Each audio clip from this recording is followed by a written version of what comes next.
ರಣ ಬಿಸಿಲಲ್ಲೂ ಕೂಡ ಏನ್ ಬಸವರಾಜ್ ಬೊಮ್ಮಾಯಿ ಪರ ಏನ ಖ್ಯಾತ ನಟರಾಗಿರ್ತಕ್ಕಂಥ ಶ್ರುತಿ ಅವರು ಏನಂತಂದ್ರೆ ಇಂದು ಕಾಕೋಳ ಗ್ರಾಮದಲ್ಲಿ ರೋಡ್ ಶೋ ನಡೆಸ್ತಾ ಇರುವಂತದ್ದು. ಸದ್ಯ ಶ್ರುತಿ ಅವರು ನಮ್ಮ ಜೊತೆ ಇದಾರೆ, ಅವ್ರನ್ನ ಮಾತನಾಡಿಸುವಂತ ಪ್ರಯತ್ನ ಮಾಡ್ತೀನಿ. ಮೇಡಮ್ ನಮಸ್ತೆ.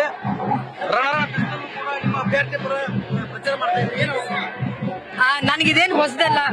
ಪ್ರತಿ ಸರಿ ಚುನಾವಣೆಯಲ್ಲೂ ನಾನು ಉತ್ತರ ಕರ್ನಾಟಕದ ಭಾಗಕ್ಕೆ ನಾನು ಬಂದು ಪ್ರಚಾರ ಮಾಡಿದ್ದೀನಿ. ಈ ಸರಿ ಉತ್ತರ ಕರ್ನಾಟಕದ ಮಾತ್ರ ಬಿಸಿಲಲ್ಲ, ಇಡೀ ದೇಶಕ್ಕೆ ಇದೇ ಬಿಸಿಲಿದೆ. ನನಗೆ ಇದು ಹೊಸದಲ್ಲ, ಆದ್ರೆ ನನಗೆ ತುಂಬಾ ಹೊಸದು ಅನಿಸ್ತಾ ಇರೋದು ಈ ಬಿಸಿಲಲ್ಲೂ ಎಲ್ಲಾ ಕಡೆ ಸೇರ್ತಾ ಇರುವಂತ ಜನ ನೋಡಿ, ನನ್ನ ಮಹಿಳಾ ಅಭಿಮಾನಿಗಳು, ಅವ್ರು ನೋಡಿ ನನಗೆ ತುಂಬಾ ಖುಷಿ ಆಗುತ್ತೆ. ಯಾವ ತರ ಖುಷಿ ಅನಿಸ್ತದೆ ಮೇಡಮ್? ಇಷ್ಟ ಬಿಸಿಲಲ್ಲೂ ಕೂಡ ಮಹಿಳೆಯರು ಹೊರಬಂದು ನಿಮ್ಗೆ ಸಪೋರ್ಟ್ ಮಾಡ್ತಾ ಇದ್ದಾರೆ. ಖಂಡಿತವಾಗ್ಲೂ ಅವ್ರಿಗೆ ನನ್ನ ಮೇಲಿರೋ ಅಭಿಮಾನ ಒಂದ್ ಕಡೆ ಆದ್ರೆ, ಕೇಂದ್ರದಲ್ಲಿ ನರೇಂದ್ರ ಮೋದಿ ಅವರು ಮಹಿಳಾ ಪರವಾದಂತ ಕೊಟ್ಟಿರುವಂತ ಯೋಜನೆಗಳನ್ನ ಬೆಂಬಲಿಸೋದಕ್ಕೋಸ್ಕರ ಅವ್ರು ಇಷ್ಟು ಜನ ಸೇರ್ತಾ ಇದ್ದಾರೆ ಅನ್ನೋದು ನನ್ನ ನಂಬಿಕೆ. ನರೇಂದ್ರ ಮೋದಿ ಅವರನ್ನ ಮತ್ತೊಮ್ಮೆ ಪ್ರಧಾನಿ ಮಾಡಲು ಸಾಕಷ್ಟು ಕಷ್ಟಪಡ್ತಾ ಇದ್ದಾರೆ ಅಂತ ಮೇಡಮ್. ಹೌದು, 3ನೇ ಬಾರಿ ಈ ದೇಶಕ್ಕೆ ಮತ್ತೊಮ್ಮೆ ನರೇಂದ್ರ ಮೋದಿ ಅವರ ಅವಶ್ಯಕತೆ ಇದೆ, ಅನಿವಾರ್ಯ ಇದೆ. ದೇಶಕ್ಕೆ ಒಬ್ಬ ನಾಯಕತ್ವ, ಮೋದಿ ಅಂತ ಒಬ್ಬ ನಾಯಕತ್ವ ಬೇಕಾಗಿದೆ. ಹಾಗಾಗಿ ಮತ್ತೊಮ್ಮೆ ಮೋದಿ. ರಾಜ್ಯದಲ್ಲಿ ಎಷ್ಟು ಬಿಜೆಪಿ ಗೆದ್ದು ಬರ್ತಾವ ಅಂತ ಮೇಡಮ್? ಅನುಮಾನನೇ ಇಲ್ಲ, ನಮ್ಮೆಲ್ಲರಲ್ಲೂ ಆತ್ಮವಿಶ್ವಾಸ ಇದೆ. 28ಕ್ಕೆ 28 ಗೆಲ್ಲಿಸಿ ಮೋದಿ ಅವರನ್ನ ಪ್ರಧಾನಮಂತ್ರಿಗಳನ್ನಾಗಿ ಮಾಡೋದಕ್ಕೆ ನಮ್ಮ ಕಡೆಯಿಂದ ರಾಜ್ಯದಲ್ಲಿ ಒಂದು ದೊಡ್ಡ ಕೊಡುಗೆಯನ್ನಾಗಿ ಈ ಕಡೆ ಕೊಡ್ತೀವಿ ಎನ್ನುವಂತ ವಿಶ್ವಾಸ ನಮ್ಮಲ್ಲಿ. ಮೇಡಮ್, ಮೊನ್ನೆ ಉತ್ತರ ಕರ್ನಾಟಕ ಭಾಗದಲ್ಲಿ ಒಂದು ಅಮಾನವೀಯ ಘಟನೆ ನಡೀತು ಹುಬ್ಬಳ್ಳಿಯಲ್ಲಿ. ನೇಹಾ ಪ್ರಕರಣಕ್ಕೆ ಸಂಬಂಧಪಟ್ಟಂತೆ ಏನ್ ಹೇಳ್ತೀರಿ ಮೇಡಮ್? ಒಬ್ಬ ಮಹಿಳೆಯಾಗಿ ನಿಜಕ್ಕೂ ಅದು ದುರ್ದೈವ.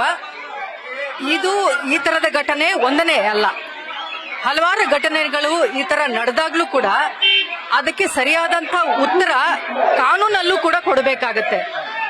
ಕಾನೂನಲ್ಲಿ ಸರಿಯಾದ ಉತ್ತರ ಅಂದ್ರೆ ಏನು? ಆದಷ್ಟು ಬೇಗ ಅದರ ವಿಚಾರಣೆ ಆಗಬೇಕು, ಆರೋಪಿಗೆ ತಕ್ಕದ ಶಿಕ್ಷೆ ಆಗಬೇಕು. ಆ ಮೂಲಕ ಇನ್ನೊಂದು ಬಾರಿ ಈ ರೀತಿಯ ಘಟನೆಗಳನ್ನು ನಡೆಯೋಕೆ ಆಗದೆ ಇರೋ ಹಾಗೆ ನೋಡ್ಕೋಬೇಕು, ಕಾನೂನು ಕ್ರಮ ಕೈಗೊಳ್ಳಬೇಕು. ಈ ವಿಳಂಬನೆ ಇದೆಯಲ್ಲ, ಹಾಗಾಗಿ ಈ ತರದ ಘಟನೆಗಳು ಮತ್ತೆ ಮರುಕಳಿಸಬಹುದು. ಈ ಕೊಲೆ, ಆದ್ರೆ ಹಿಂದೆ ಇರುವಂತ ಹುನ್ನಾರ, ಆಮೇಲೆ ರಕ್ಷಣೆ ಇಲ್ಲದೆ ಇರುವಂತದ್ದು. ಹೆಣ್ಮಕ್ಳನ್ನ ಶಾಲೆ ಕಳ್ಸೋದೇ ತುಂಬಾ ಅಪರೂಪ. ಆಕೆಗೆ ರಕ್ಷಣೆ ಇರಲ್ಲ, ಸೇಫ್ಟಿ ಇಲ್ಲ ಅನ್ನೋ ಕಾರಣಕ್ಕೋಸ್ಕರ ಹೆಣ್ಮಕ್ಳಿಗೆ ವಿದ್ಯಾಭ್ಯಾಸನೇ ಕೊಡ್ಸಲ್ಲ. ಅಂತದ್ರಲ್ಲಿ ಕಾಲೇಜ್ ಆವರಣದಲ್ಲಿ ಒಬ್ಬನು ಬರ್ತಾನೆ, ಆದ್ರೂ ಇಷ್ಟೊಂದು ಕ್ರೂರವಾಗಿ ಕೊಲೆ ಮಾಡ್ಬಿಟ್ಟು ಹೋಗ್ತಾನೆ, ಇನ್ನೂವರೆಗೂ ಅವನಿಗೆ ಶಿಕ್ಷೆ ಆಗೋದಿಲ್ಲ ಅನ್ನೋದು ನಿಜಕ್ಕೂ ವಿಷಾದ. ದುರ್ದೈವ ಸಂಗತಿ ಏನಂದ್ರೆ, ಇರ್ತಕ್ಕಂಥ ರಾಜಕೀಯ ಪಕ್ಷಗಳು ಅದನ್ನ ರಾಜಕೀಯವಾಗಿ ಬಳಸ್ಕೊಂಡ್ರು. ಬಿಜೆಪಿಯವರು ಮುಖ್ಯವಾಗಿ ಇದನ್ನ ರಾಜಕೀಯವಾಗಿ ಬಳಸ್ಕೊಂಡು ಚುನಾವಣೆ ಫಲಿತಾಂಶದ ಮೇಲೆ ಇದ್ರ ಪರಿಣಾಮ ಬೀರೋ ತರ ಮಾಡ್ತಾರೆ ಅಂತ ಕಾಂಗ್ರೆಸ್ನವರು ಆರೋಪ ಮಾಡ್ತಾ ಇದ್ದಾರೆ ಮೇಡಮ್. ನೋಡಿ, ವಿರೋಧ ಪಕ್ಷಗಳಾಗಿ ನಾವಿರೋದೇ ಅವ್ರು ಮಾಡುವ ತಪ್ಪುಗಳನ್ನ ಹೇಳೋದಿಕ್ಕೆ, ಜೊತೆಗೆ ರಾಜ್ಯದಲ್ಲಿ ಆಗ್ತಿರುವ ತಪ್ಪುಗಳನ್ನ ಹೇಳೋದಿಕ್ಕೆ. ಹೇಳಿದ ತಕ್ಷಣ ಅದು ರಾಜಕಾರಣಕ್ಕೋಸ್ಕರ ಬಳಸ್ಕೊಂಡ್ವಿ ಅನ್ನೋದಲ್ಲ. ಪ್ರತಿಯೊಬ್ರು ಮಾನವೀಯತೆಯ ದೃಷ್ಟಿಯಿಂದ, ಒಬ್ಬ ಹೆಣ್ಮಗಳಿಗೆ ಈ ತರ ಆಗಬಾರ್ದು ಅನ್ನೋ ದೃಷ್ಟಿಯಿಂದ ನಾವೆಲ್ಲರೂ ಮಾತಾಡ್ತೀವಿ. ಸದ್ಯ ರಾಜ್ಯದಲ್ಲಿ ಹೊಸ ಪ್ರಕರಣ ಒಂದು ಬೆಳಗ್ಗೆ ಬಂದಿರುವಂತದ್ದು ಪ್ರಜ್ವಲ್ ರೇವಣ್ಣ ಅವರ ಪ್ರಕರಣ. ಅಂದ್ರೆ ಮಹಿಳೆಯರಿಗೆ ಕಿಮ್ಮತ್ತೇ ಇಲ್ವಾ, ಮಹಿಳೆಯರಂದ್ರೆ ಅವ್ರ ಕಾಲ್ ಕಸ ಆಗಿರ್ಬಿಟ್ಟಿದೆ ಅನ್ನುವಂತ ಒಂದು ರೀತಿಯಲ್ಲಿ ಅವ್ರ ವರ್ತನೆ ನಡೆದಿದೆ. ಸಾಕಷ್ಟು ಮಹಿಳೆಯರು ಕೂಡ ಆಕ್ರೋಶವನ್ನು ಹೊರಹಾಕ್ತಾ ಇದ್ದಾರೆ. ಯಾಕಂದ್ರೆ ಮಹಿಳೆಯರಂದ್ರೆ ಕೆಲಸ ಮಾಡಕ್ ಹೋದ್ರೆ ಅವ್ರಿಗೆ ಏನ್ ರೀತಿ ಮಾನ ಮರ್ಯಾದೆ ಇಲ್ಲ, ಈ ರೀತಿಯಂತ ಒಂದು ನಡತೆ ಎಷ್ಟರ ಮಟ್ಟಿಗೆ ಸರಿ ಅಂತೇಳಿ ಎಲ್ಲಾ ಮಹಿಳೆಯರು ಕೂಡ ಏನ್ ಪ್ರಶ್ನೆ ಮಾಡ್ತಾ ಇರುವಂತದ್ದು. ಇದಕ್ಕೇನ್ ಹೇಳ್ತೀರಿ ಮೇಡಮ್ ನೀವು? ಯಾರು ಸರ್ ಈ ತರದ ವಿಚಾರಗಳನ್ನೆಲ್ಲ ಸರಿ ಅಂತಾರೆ? ಇದು ಆರೋಪ ನಿಜವಾಗ್ಲೂ ಸಾಬೀತಾಗ್ಬಿಟ್ರೆ ನಿಜಕ್ಕೂ ಇದು ದುರದೃಷ್ಟಕರ. ಈ ತರದ ಪ್ರಕರಣವನ್ನ ನಾವ್ ಯಾವತ್ತೂ ಕೇಳೇ ಇಲ್ಲ, ಇಷ್ಟು ದೊಡ್ಡ ಆರೋಪವನ್ನ ನಾವ್ ಯಾವತ್ತೂ ಕೇಳೇ ಇಲ್ಲ. ಅಂದ್ರೆ ಮೇಡಮ್, ಈ ಒಂದು ಪ್ರಕರಣ ದೇಶಾದ್ಯಂತ ಸದ್ದು ಮಾಡ್ತಾ ಇದೆ. ಕರ್ನಾಟಕದ ಮಹಿಳೆಯರಿಗೆ ಎತ್ಕೊಳ್ಳೋ ಮೂಕಾಸತೆ ಇಲ್ಲ ಅಂತೇಳಿ ಕೆಲವೊಬ್ರು ಆರೋಪ ಮಾಡ್ತಾ ಇದ್ದಾರೆ ಮೇಡಮ್. ಅಲ್ಲ, ನಾನು ಹೇಳ್ತೀನಲ್ಲ, ದುರದೃಷ್ಟಕರ.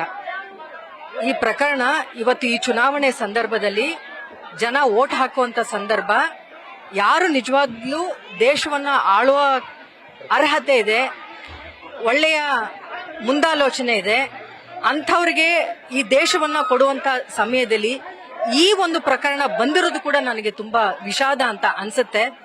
ಜನ ಎಲ್ಲಾ ಟಿವಿಗಳಲ್ಲೂ ಮಾಧ್ಯಮಗಳಲ್ಲಿ ಇದನ್ನೇ ತೋರಿಸ್ತಾ ಇದ್ರೆ ತೋರಿಸಲೇಬೇಕಾಗುತ್ತೆ ಒಂದೊಂದು ಸಂದರ್ಭದಲ್ಲಿ. ಈ ಪ್ರಕರಣ ಸರ್ಕಾರ SITಗೆ ಒಪ್ಪಿಸಿದೆ.